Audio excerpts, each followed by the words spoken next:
The best defense is a good offense in Factorio, until you try to get the achievement Keeping Your Hands Clean, where you must not destroy enemy bases before you get artillery.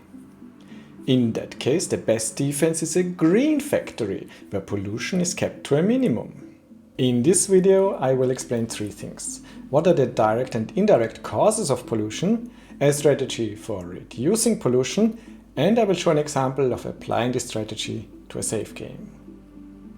I will show you the well-known tricks and also some new tricks that I have not yet seen on YouTube, so stay there until the end.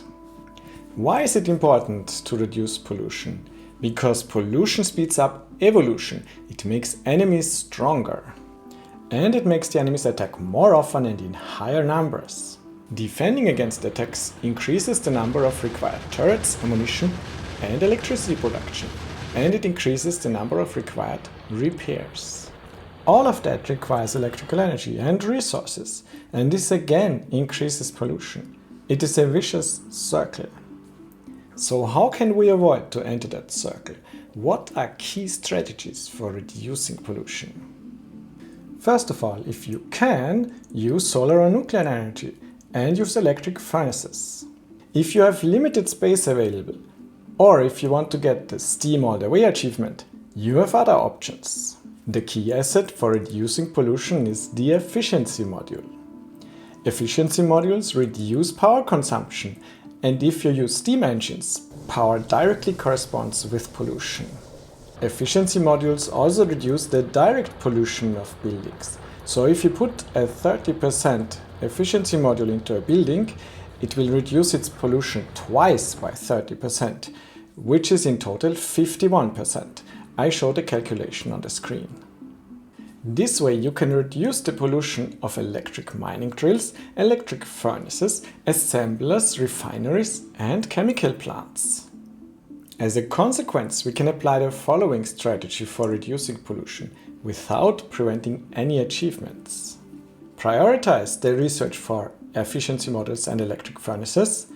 Use only electric miners and furnaces and put efficiency modules everywhere. To make your life easier, I added the following calculations to the publicly available Google Sheet. Link is in the description. You can see how much direct pollution is created by the building, plus indirect pollution from steam energy. And I also show numbers for using only solar energy. In the sheet you can also see a less known strategy. Replace radars with roboports as soon as you have them. You will only lose the scanning of the radar and you will use much less energy.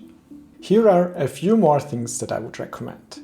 Keep stockpiling to a minimum and produce on demand without buffering chests to keep energy consumption as low as possible. Limit the usage of robots, they use lots of energy when they are flying. And keep all the trees that you can afford to keep, they absorb lots of pollution. Finally, I will show an example of playing without and with that strategy for around 2 hours, starting from the same save game. In the first scenario I upgraded to steel furnaces and I did not use efficiency modules or electric furnaces. You can see that the pollution cloud extends to the sea in the northwest. We killed 9,000 enemies in that time. Now I show the scenario where I applied all the recommendations of this video.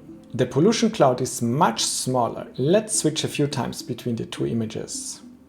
Also, we killed only 5,000 enemies in the same time, and evolution is 18% compared to 22% in the first scenario. More detailed statistics are available in the Google Sheet. In particular, I show how much pollution was created and how much was absorbed, broken down into several categories. Also, I show the second strategy after 4 more hours of playtime, where we finally reached the same amount of necessary kills as in the first scenario. Subscribe if you liked the video and let me know what you think in the comments.